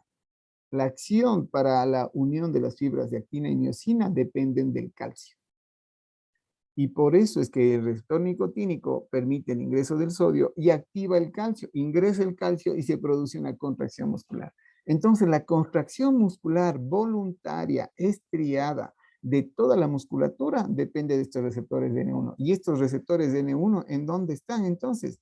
Estos receptores N1 que cumplen este rol y esta función están a nivel de la musculatura estriada, en toda la musculatura voluntaria. Y entonces, ¿qué cumplió? ¿Qué función tiene? Básicamente, una función de permitir la contracción muscular porque están formando de la placa neuromotora. Es decir, aquí está la acetilcolina y los receptores son nicotínicos. Y esto para nosotros es súper importante tomar en consideración. Son receptores nicotínicos N1. Y ustedes van a decir, bueno, chuta, y esta historia va a ser tenaz. Y yo voy a trabajar con agonistas nicotínicos y con bloqueadores nicotínicos. Jaime, ¿qué pasaría si yo bloqueo el receptor nicotínico N1? ¿Qué piensas que va a pasar? O sea, ya tendríamos una relajación muscular porque ya no habría cómo hacer una contracción. Correcto, ya no puedes contraer los músculos. Pregunta entonces, ¿hay alguna circunstancia en la vida de una persona y yo como médico que necesite relajar el músculo? ¿Habrá algún momento en donde yo necesite hacer esto? ¿Cuándo se les ocurre? En los TIC, como estos TIC nerviosos. Ok, yo puedo tener un tic nervioso y yo estoy ahí con un problema aquí, ¿ya? Yo voy, inyecto bloqueadores de la nicotínicos de N1 y se terminó, ya no puede ser el tic. ¿Por qué? Porque si yo le relajo el músculo, ¿cómo contrae? ¿Ves que hay utilidad práctica? Esa es una de las utilidades, capaz la menor. ¿En qué otras condiciones ustedes consideran que hay que relajar el músculo? Entonces ¿Cuándo puede más? ser en las parálisis, cuando alguna parte ya se queda contracturada, por así decirlo. Pero con contractura, no con parálisis. Una parálisis dices tú, Alejandra, porque en una parálisis yo le pongo un bloqueador nicotínico y la parálisis le consolido. Cuando está como contracturado, que mueven y se queda ahí y después se va como, no sé cómo Como una decirlo, pues como que se contractura, como afloja. un espasmo, Ajá. como un espasmo, ¿no es Ujú. cierto? Ese podría ser, si yo tengo una contractura específica, yo puedo inyecto ahí una sustancia que bloquee los receptores nicotínicos y ya no puede contracturarse. ¿Qué más, Nicole? Podría ser como en deportistas con esos espasmos musculares que les sabe dar. Podría darse en espasmos, en calambres, en contracturas. Ok, podría darse. Pero todas estas que ustedes dicen es en donde menos se utiliza. Es en donde menos se utiliza este sistema. ¿En dónde más se utiliza? Yo les digo, todos los días ustedes van a ver esa utilización en los hospitales. Todos los días. ¿Para qué? ¿Cuándo le quieres bloquear el movimiento a un paciente? Al dormir. Mm, pero vos te dormirán y se bloquea, que no puedes ir al baño. Porque bloquea la musculatura, quiere decir que ya no puedes caminar, que no puedes mover, que no puedes respirar. Porque se bloquea la musculatura torácica. Dayana, Nayeli, Nicole. En operaciones, Eso. Imagínate que yo estoy operando a un paciente, el paciente se muere. Estoy justo ahí clampeando el colédoco o el cístico, ¿ya? Y la arteria cística está al ladito. Y el paciente se mueve y se rompe la cística y se hace el drama quirúrgico ahí. No se puede mover el paciente cuando lo vamos a operar. Entonces yo tengo que utilizar relajantes musculares. Ahí está uno de los centros fundamentales terapéuticos de este sistema. Importantísimo. Entonces, hay mucha información y novedad no. En cuarto semestre me vengo a enterar que la fibra muscular, esta de aquí, ha sido parasimpática, ha sido nicotínica y el neurotransmisor, la acetilcolina. En cuarto semestre me vengo a enterar, porque esto es una novedad, ¿no? Yo los veo así medio sorprendidos. Es la primera vez que oyen esta historia, ¿no es cierto? Nicole, ¿es una sorpresa o eso ya sabías? O sea, recién me he enterado. Recién nos enteramos, ¿no es cierto? Ok, entonces, novedad en cuarto semestre. La actividad motora ha sido con un receptor nicotínico de la acetilcolina, entre comillas, que pertenece al parasimpático, pero ahorita está actuando en la fibra muscular voluntaria. Miren toda la historia que hago para que ustedes eso no se olvide. ¿Por qué? Porque cuando vos tengas fármacos vas a tener problemas o vas a tener importancia terapéutica con estos fármacos. ¿Ya? Buenas, ¿sí o no? Listo, Dayana. una pregunta, ¿y las personas que presentan Parkinson también se administran estos tipos de receptores primero, no? Porque es así como movimientos y como voluntarios significativos. El Parkinson tiene otro origen, pero si yo te pongo un fármaco que bloquea el movimiento, le inyecto a un paciente que está con Parkinson, que está temblando, ¿no es cierto? Le inyecto y deja de temblar, ¿y qué pasa? No es que solo deja de temblar, deja de moverse.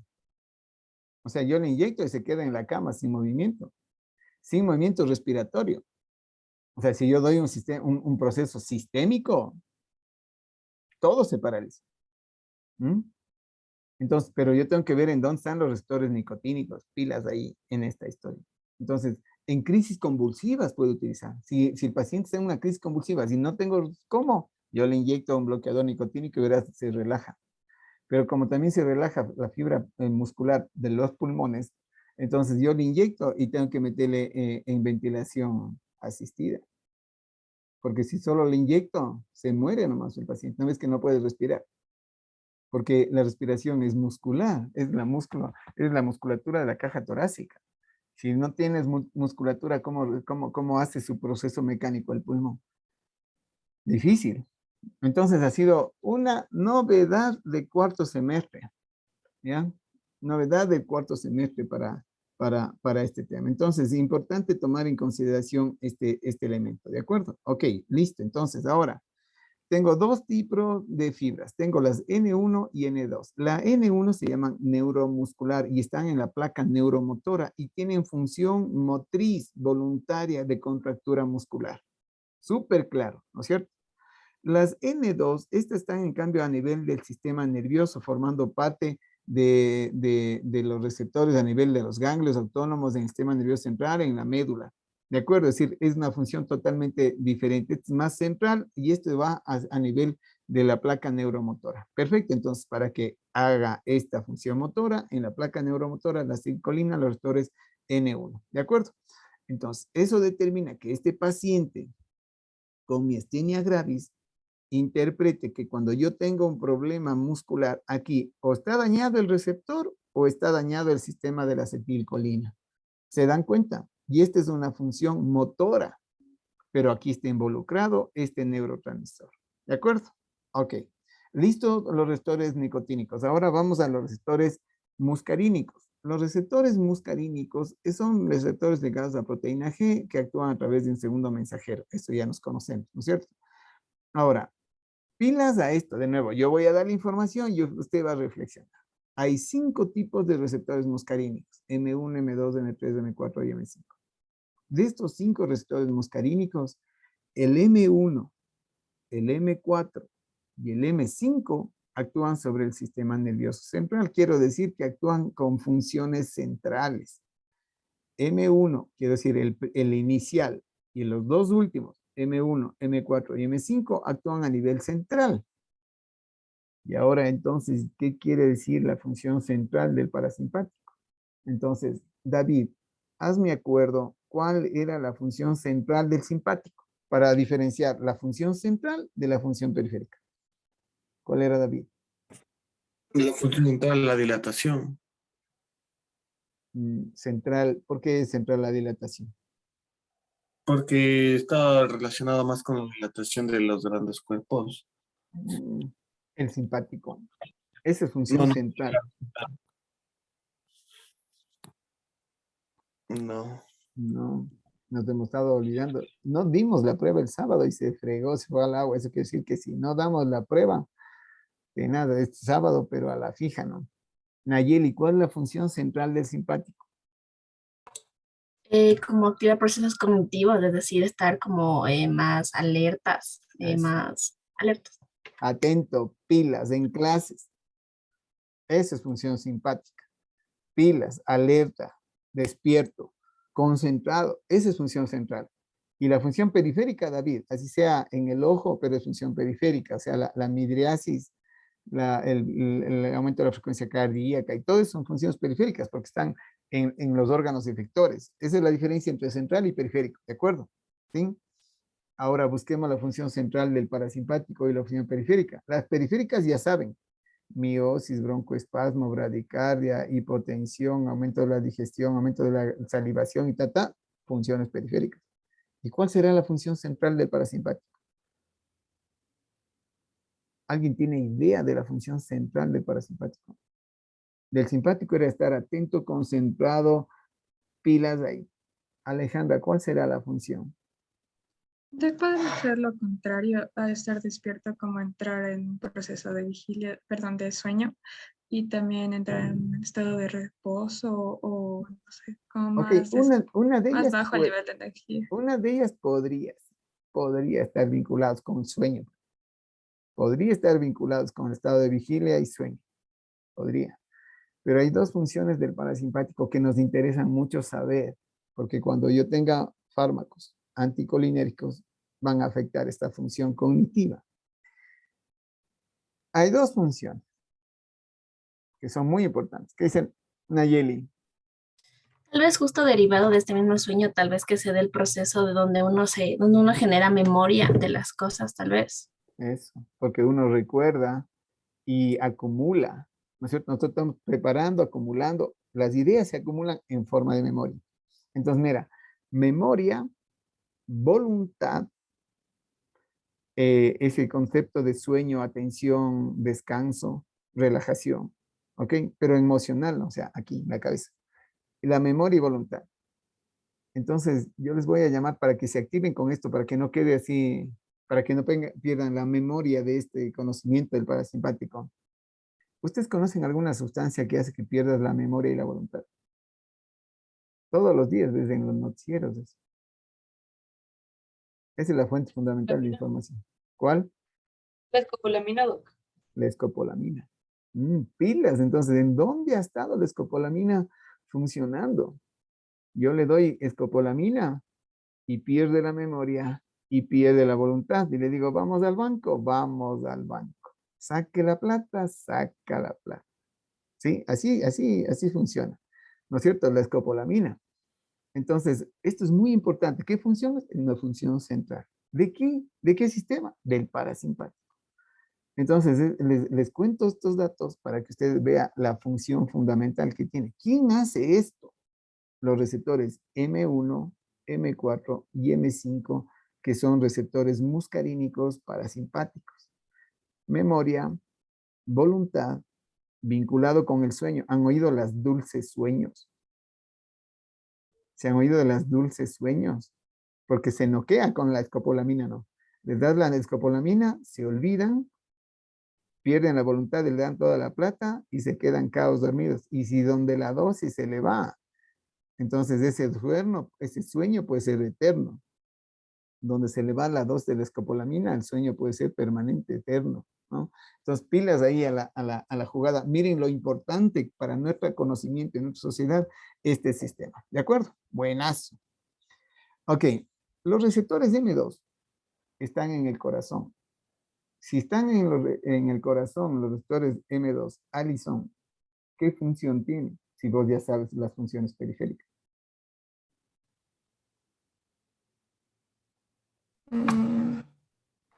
En el corazón puede disminuir la frecuencia cardíaca. ¿Puede o debe? Para que sea coherente con el parasimpático. Entonces, ¿qué debe tener? Inotropismo, cronotropismo, hidrotropismo negativo. Entonces, el receptor M2 está a nivel cardíaco. Por lo tanto, por lógica, como dice Alison, entonces va a generar una disminución en la función del corazón. Va a ser muy importante. ¿A quién le puedo dar un fármaco así? Capaz que un paciente con taquicardia, ¿cierto? Va a ser importante, ¿ya? Entonces, dos cosas de detalles adicionales que ustedes tienen que saber. Entonces, M1, M4 y M5 a nivel central. El M1 está vinculado con el vómito. Ya tendremos una clase en donde veamos todo el tema del vómito, pero una de las funciones fundamentales va a ser el vómito cuando se estimula este receptor, ¿ya? M2, entonces, a nivel cardíaco, generando una disminución en la frecuencia, en la contracción, en la conductividad cardíaca.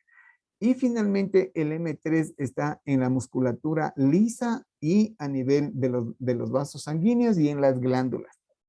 Musculatura lisa, vasos sanguíneos y glándulas. Entonces, de pies a cabeza o de cabeza a pies, Pablo Michelena, ¿qué función tiene el receptor M3? ¿Qué nomás va a hacer? ¿De cabeza a pies o de pies a cabeza, Pablo? El receptor M3 lo que podría hacer es...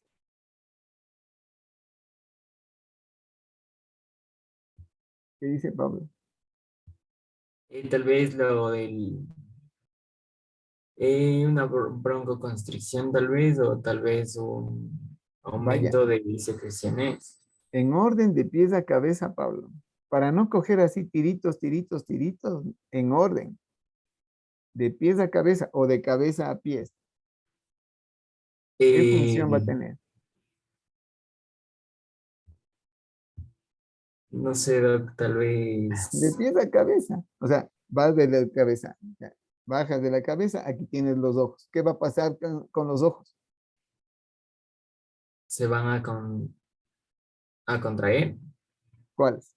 Las pupilas. Ajá, las O sea, pupilas. provoca miosis. Eso, cuando yo digo de pies a cabeza, es decir, les pongo en orden para que no hagan tiritos y se genere un desorden y empiece a cazar funciones. No puedes cazar funciones. Tienes que ordenar las funciones. Entonces, ¿qué va a haber? Miosis. Perfecto. ¿Qué más? Tal vez ¿Qué hay aquí? las glándulas. ¿Y ahí qué va a pasar? Va a haber una... ¿Cuál es la función vagal de la musculatura lisa de las glándulas? no sé, doc, ¿Qué hace, pero qué hace el vago en la parótida? puede ser... ¿Te acuerdas que hace un momento vimos las funciones, las 12 funciones? Sí, estoy claro en el tema. Ayúdame, Nicole. ¿Qué hace en la parótida el vago a través de los receptores M3? Le estimularía para incrementar la salivación. Eso, así de fácil, Pablo. Yo no sé en dónde está la confusión. O sea, ¿por qué la confusión? Si decimos claramente las funciones vagales de la musculatura lisa y de las glándulas, van a ser todas las glándulas digestivas se activan, todas. La musculatura lisa de los vasos sanguíneos provocan vasodilatación. Y en los órganos tienen funciones que ya vimos hace un momento. Entonces voy a tener miosis, salivación. ¿Ya? ¿Qué va a pasar en el corazón? Entonces ahora sí, Pablo. Una bradicardia puede ser, doc. Pero no pasa. Porque el corazón está por receptores de M2, no con receptores de M3. ¿Sí? Entonces, el receptor M2 es el que genera la bradicardia. Perfecto. En los receptores M3 va a generar a nivel cardiovascular vasodilatación. Mara, ¿qué pasa en los bronquios? Ahora sí, en el pulmón. Entre los broncos. Bueno, había una reducción porque no se necesitaba tanto, entonces era broncoconstricción. Y aumento de la secreción bronquial. ¿Ya? ¿Qué pasa en el intestino, Alejandra? En el intestino va a ser igualmente la dilatación de los vasos sanguíneos. Sí, pero ¿qué pasa con la función intestinal? Sí hay dilatación de los vasos sanguíneos, pero ese no es, o sea, no sé a la final qué pasa con el intestino, Alejandra. Era la que nos daba de la dilatación vascular, el progreso del proceso y la resiliencia. ¿Y la qué? La resiliencia. ¿Qué es eso de la resiliencia? No entiendo. Había aumento de la Tal vez. motricidad intestinal, ¿sí? Y aumento de la capacidad digestiva, ¿no es cierto? ¿Qué va a pasar, Dayana, en el páncreas? Una producción de enzimas pancreáticas. Producción de enzimas pancreáticas. ¿Qué va a pasar, Nayeli, en el hígado?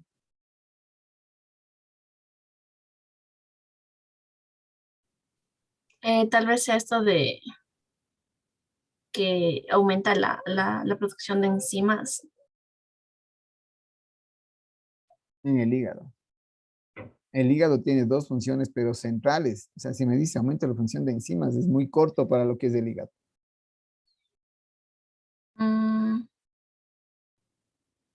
¿Cómo aporta el hígado para la digestión?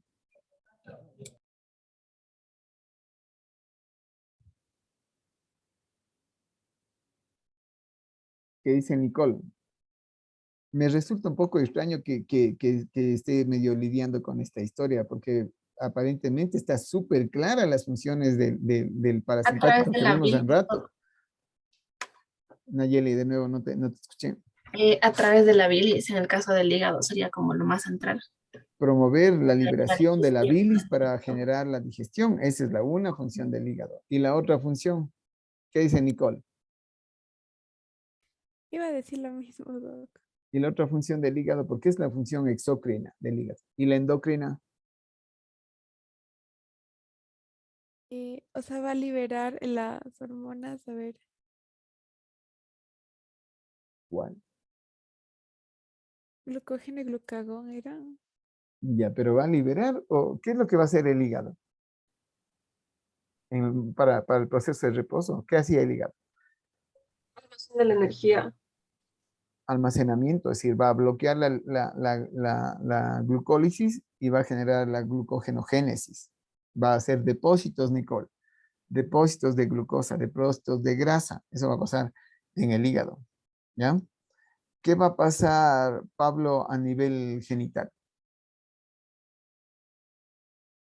Con la liberación, con la activación de los receptores de M3. ¿Qué dice Pablo? No tienes que investigar, tienes que razonar. No te escuches, estás con el micrófono apagado, Pablo.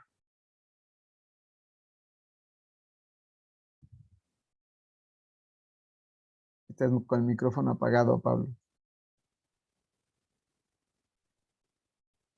¿Qué dice Yanelis? ¿Qué va a pasar? ¿Qué va a pasar a nivel genital?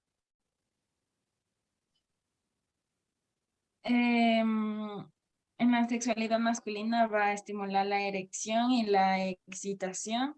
Ujú. Y igual en la femenina va a inducir la lubricación. Y la erección también, ¿no es cierto? Ok, esas son funciones parasimpáticas. ¿Qué pasa en el estómago, Julián? Em, no sé si puede incrementar la síntesis como de ácido clorhídrico o así.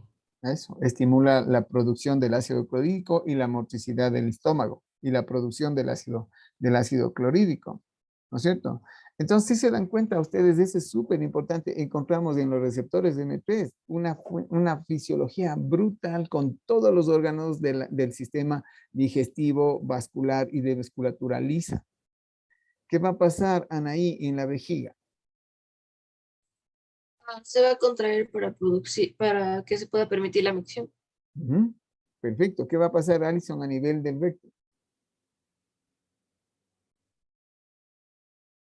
Igual se va a contraer. Ok, va a generar un proceso de evacuación. Si se dan cuenta, entonces, estos receptores de M3 son fundamentales en las funciones. ¿Y qué pasa si yo doy un fármaco agonista colinérgico? Si doy un fármaco agonista colinérgico, voy a tener todos esos síntomas. David, ¿qué va a pasar con la sudoración si es que yo doy un agonista colinérgico? Agonista colinérgico en la sudoración. ¿Qué va a pasar? Se va a detener ¿Por qué? Si yo doy porque le bloquea. acetilcolina, ¿por qué se va a Porque le detener? bloquea. Si yo le doy un agonista colinérgico, la actividad parasimpática estimula o bloquea la sudoración. La simpática estimula. La parasimpática estimula la sudoración, porque es acetilcolina el neurotransmisor. ¿Sí? Súper Pero, importante. doctor, ya me confundió mal. Ya. Según yo, la simpática era la que estimulaba y la parasimpática la que no. Verás, Porque con la parasimpática teníamos la del sudor frío, ¿no es cierto? correcto, es sudoración, pero más actividad parasimpática genera sudoración. Una respuesta vagal es más sudorosa. El simpático seca. El simpático genera, ¿se acuerdan que cuando estudiábamos el simpático decíamos que genera sequedad? El simpático genera más sequedad. ¿Por qué? Porque el simpático estoy estimulando adrenalina. Y cuando estimulo adrenalina, con la adrenalina no actúo sobre las glándulas sudoríparas mucho con la adrenalina, porque las glándulas sudoríparas son inervadas por la acetilcolina. Entonces ahora, David, es claro el tema. Cuando yo estimulo la acetilcolina, ese es el neurotransmisor que activa las glándulas sudoríparas. Yo sé que actúa a través de las fibras nerviosas simpáticas, pero el neurotransmisor es la acetilcolina. Entonces yo voy a tener, David, más sudoración por estimulación vagal que adrenérgica. ¿Sí? Yo puedo tener un sudor por estrés, ¿sí? Pero el neurotransmisor es la acetilcolina. ¿De acuerdo? Muy importante. Y esto va a ser importante. Cuando vos tengas sequedad, eso es más simpático. Cuando tengas sudoración, lubricación, eso es más actividad de tipo parasimpática.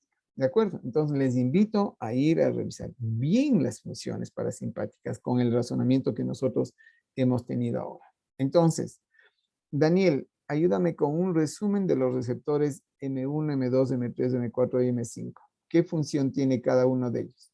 ¿Qué dice Daniel?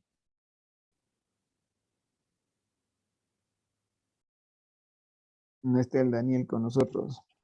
No, sí estoy, doc, pero estaba pensando. A ver, entonces, M1, ¿qué hace Daniel?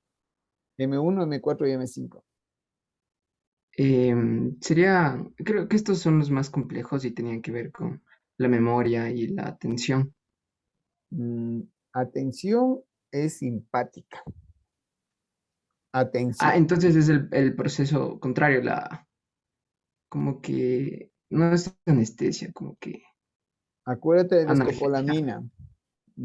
También tiene que ver la analgesia, sí, pero acuérdate de la escopolamina. ¿Qué decíamos? ¿Qué generaba el problema de la escopolamina? ¿Qué pierde? Como que le privaba de la conciencia y le hacía prácticamente un títere. Prácticamente un títere, quiere decir, pierde la memoria y pierde la voluntad. ¿Vamos al banco? Vamos al banco.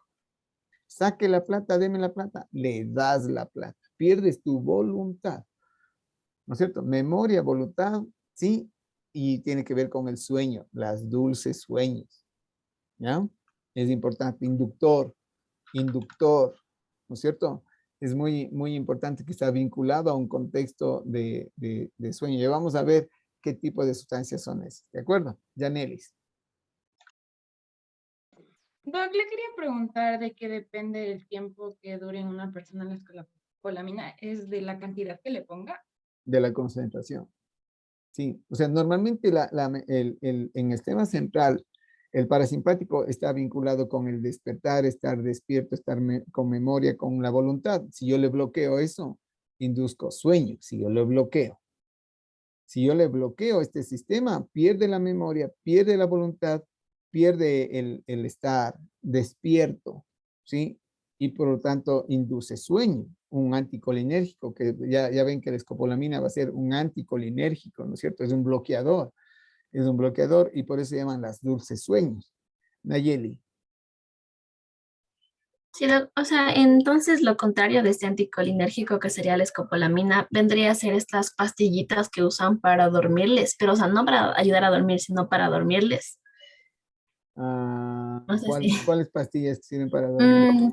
No sé el nombre, Doc, pero conozco de pastillas que les usan para hacerles dormir y obviamente les hurtan todo, Esa pero es la no, escopolamina. pero no Esas están pastillas, conscientes. por eso, no O están sea, conscientes. se duermen prácticamente, es Se como si estuvieran. duermen. Claro, sí, pero antes de que se duerma, se olvida, o sea, es un proceso, no es que yo le doy y ¡pac! Se cae. No, tiene una fase, Nayeli. Pierde la memoria, pierde la voluntad y después se duerme. Por eso se llaman las dulces sueños. Eso es la escopolamina. Porque hay otros fármacos que sirven para hacer dormir, pero el mecanismo de acción es diferente. Son mecanismos de acción vinculados al GABA sobre todo. ¿Ya? Son estimuladores GABAérgicos que van a estimular el GABA que provoca sedación. Esa es otra cosa, son sedantes. ¿Ya? Pero no es con el escopolamina, es otro mecanismo de acción. Es con otro neurotransmisor que es del GABA. ¿De acuerdo? ¿Estoy claro?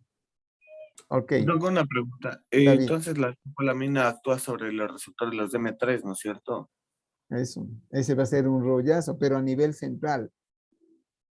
La escopolamina va a tener función más central que periférica. La atropina ya veremos, pero ya vamos a ver eso en los fármacos. Pero esa escopolamina tiene mucho trabajo central y por eso el problema es que pierde la memoria, la voluntad e induce un sueño. ¿Sí? Por eso se llaman las dulces sueños. Induce el sueño. Ya, el bloquear esto induce el sueño. Entonces, la función central, ustedes deben recordar que está vinculado a la memoria, está vinculado a la voluntad, está vinculado no con la atención, sino el hecho de estar despierto, estar prendido o apagado. El prendido, estar despierto, ¿ya? ¿No es cierto? Entonces, ese es un control de tipo parasimpático. Cuando se bloquea, se induce sueño. Por ejemplo, las dulces sueños. ¿De acuerdo? Ok, entonces quiero hacer un resumen.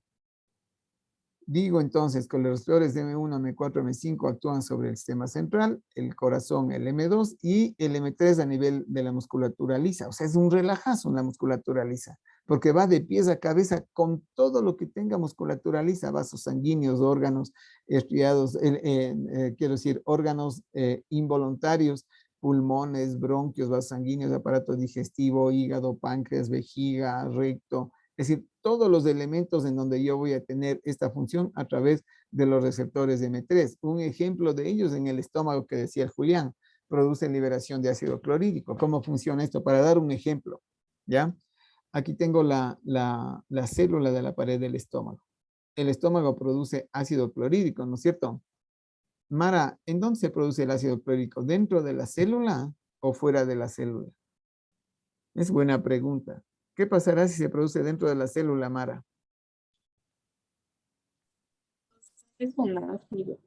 ¿Ah? Entonces, o sea, en sí tiene la facultad de ácido, entonces tal vez sería un problema ahí. Claro, sería un problema, ¿no es cierto? Porque nosotros decimos, claro, la célula parietal produce ácido clorhídrico. ¿Qué pensamos nosotros? Que en la célula, en el interior, se produce el ácido clorhídrico y después se elimina. Si eso pasaría, nosotros nos quemaríamos. Dentro de la célula, con ácido clorhídrico se quemaría la célula. Entonces, como el cuerpo es súper inteligente, lo que hace es producir la mitad. ¿Cuál es, Julián, la fórmula del ácido clorhídrico? Ácido clorhídrico, fórmula. Es HCl. Eso, H, que es un protón, el hidrógeno, junto con el cloro. Así se forma el ácido clorhídrico. Entonces, para no quemarse, Mara, ¿no es cierto? Inteligente en nuestro cuerpo. Para no quemarse, ¿qué es lo que hace? El cloro está fuera de la célula, en la luz del estómago. ¿Y qué es lo que hace el cuerpo? Producir el hidrógeno. Este es un protón. Por esto a este proceso se llama bomba de protones. La bomba de protones es una bomba. ¿Qué quiere decir? Que ingresa potasio y sale hidrógeno. Esta es la famosa bomba de protones, ¿ya? El hidrógeno es un protón que se une con el cloro y se hace el ácido clorhídrico. Entonces el ácido clorhídrico se forma en la luz del estómago, no en la célula acá abajo, sino en la luz del estómago. Ahí se forma el ácido clorhídrico. Y ustedes, si ustedes ven, esta célula tiene 4 tipos de receptores. Uno de ellos es el receptor M3. Entonces, ¿qué es lo que pasa con el receptor M3? Yo vengo con un estímulo, ¿ya? Un estímulo que puede ser visual, olfatorio. ¿Se acuerdan el ejercicio que les hice del ceviche y hubo salivación? ¿Sí se acuerdan? Entonces, esa es la fase cefálica del sistema vagal. Entonces, viene el sistema de los neurotransmisores, del vago, llega al estómago. En el estómago activa los receptores M3 de tipo colinérgico, muscarínico, ¿no es cierto? Y estos de aquí activan la bomba de protones. Se libera hidrógeno y tengo producción de ácido clorhídrico. Entonces es buenazo este sistema, ¿ya? Lo mismo va a pasar con todos los sistemas glandulares. Tengo receptores muscarínicos, hay una respuesta de tipo vagal y todo el aparato digestivo se prende. Se prende el páncreas, el hígado, el estómago, el intestino y toda esa historia. ¿De acuerdo? Ok, entonces vamos a quedar aquí. ¿Cuál es nuestra necesidad? ¿Qué vamos a ver estas próximas 2 clases? En la primera clase, los agonistas colinérgicos y en la segunda clase, los antagonistas colinérgicos. Pero para vivir y sobrevivir bien esta historia, necesitamos tener esta parte de fisiología de receptores súper claro, ¿no es cierto? Ahora yo me quedé así medio preocupado porque tuve que inducir la respuesta. No estaba muy clara qué hacen los receptores. Entonces vaya, póngase, revise, haga su mapa, haga el ejercicio, juegue alguna cosa, haga, pero para que se aprenda bien cómo va a funcionar con los receptores, ¿ya? ¿Por qué? Porque estos fármacos van a tener muchos efectos secundarios. Y yo te voy a decir, enliste 12 efectos secundarios. ¿Por qué? Porque tú tienes que saber cómo funciona el parasimpático, ¿de acuerdo? Nos vamos a ver el sábado a la fija, ¿no es cierto? A la fija tenemos esta evaluación y tenemos la clase de recuperación este sábado a las 3. Listo, chicos. Un abrazo y que tengan un buen día. Nos vemos. Al final. Con mucho gusto. Gracias, Doc. Gracias.